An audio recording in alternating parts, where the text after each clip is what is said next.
What is up, beautiful people? I wanted to chat today about intention versus impact versus outcome. I think it's a fascinating topic, and I would love for you to chime in. Just because it is one of those ones that I think we can assume a lot of things, and sometimes we put a lot of weight and store by either the intentions we believe other people have, or we put more emphasis on outcomes, etc. So it's definitely a mix. But before I do that, I want to give a shout out to Hot Hands. I'm not sponsored by any means, but I went on a hike earlier and I've bought these before, these things. So if you don't know, they're these little packets and you shake them up and then in like 15 minutes they get warm. And they stay, well, on the package it says they'll stay warm for 10 hours. This is a game changer. So I get really cold hands in the winter, like unbearably cold, and they become so painful. But I didn't know that this is literally a game changer. So if this resonates with you, get yourself some Hot Hands if you have cold hands, because this is it. This is it. It's probably like $1.50 per pack. Like winter, I'm flabbergasted. Okay, I'm flabbergasted. So, if you got cold hands, go get you some Hot Hands. Okay, so into today's convo. So I've thought about this multiple times throughout my life, and I don't know if I've ever landed on anything kind of concrete. More that I think it just depends situation, by situation. But so I guess to preface, so intention. We know our intention when we're doing things, right? We understand what our end goal is, what our agenda is whenever we're doing things. And we will always be privy to that, right? We will always know what our intention is in any given situation. But with that being said, we will never know someone else's intention. Even if someone were to tell you their intention, that doesn't even mean that that's their intention. That just means that's what they're telling you their intention is. So, I don't know if you do this. I used to get caught up in this, especially in high emotional situations where I felt like I was being slighted.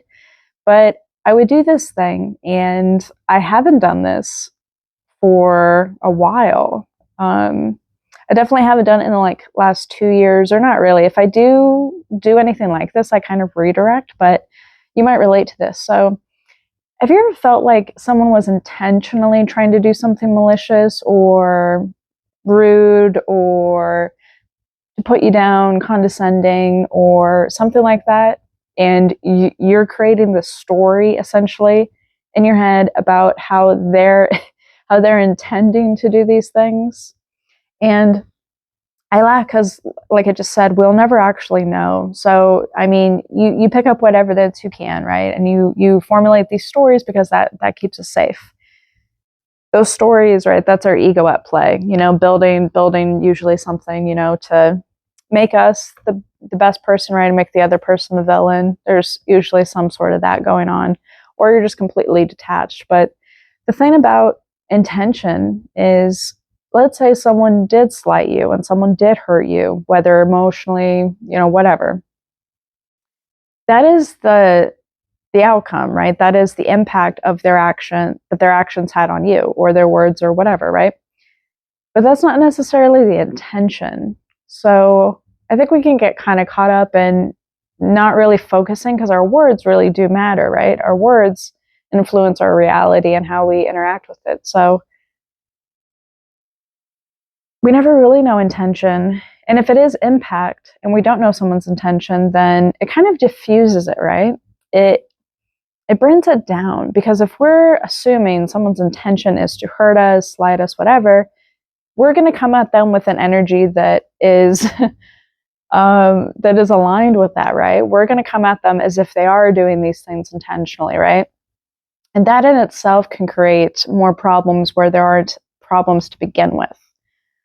Right? Maybe they did something carelessly. Maybe they just weren't thinking, they weren't thinking about your feelings. And, I find if you tell someone something, or if they're close, I find this usually only happens, when people are close, but I guess it can happen in any situation. I'm just reflecting on my own, the times I have assumed someone had negative intent when there's actually no way I would ever know, and I never actually confronted it. So it's like, what kind of mess is that? You know, if you're going to assume someone's intention is negative or against you, but then you never actually confront their intention, and you wouldn't trust them anyways because you're going to believe what you think versus what they're going to tell you, right?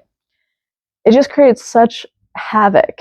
And if I could spare anyone that, or if you can spare it for yourself, I've noticed things are a lot easier now that I don't assume that people have negative intent, right? I don't assume people are doing this or that.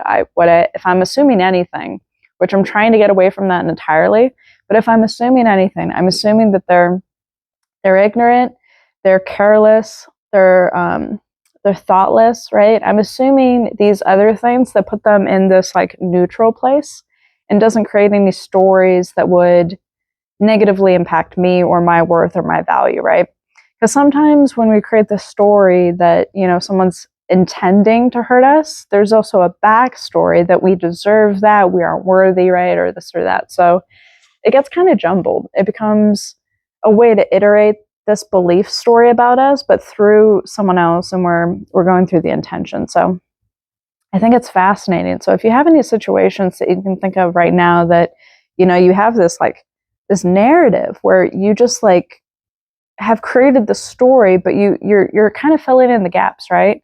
And I find that we do this naturally, at least I do, where if I don't have the answers, I'll fill in the gaps. And how I fill in those gaps, it's based on whatever pretty much whatever my mental state is, or whatever however I perceive this other person in relation to me. There's different scenarios, right? So it can be like, you know, it could be someone really close. It could be someone you work with. It could be someone who's just, you know, maybe that you have to interact with.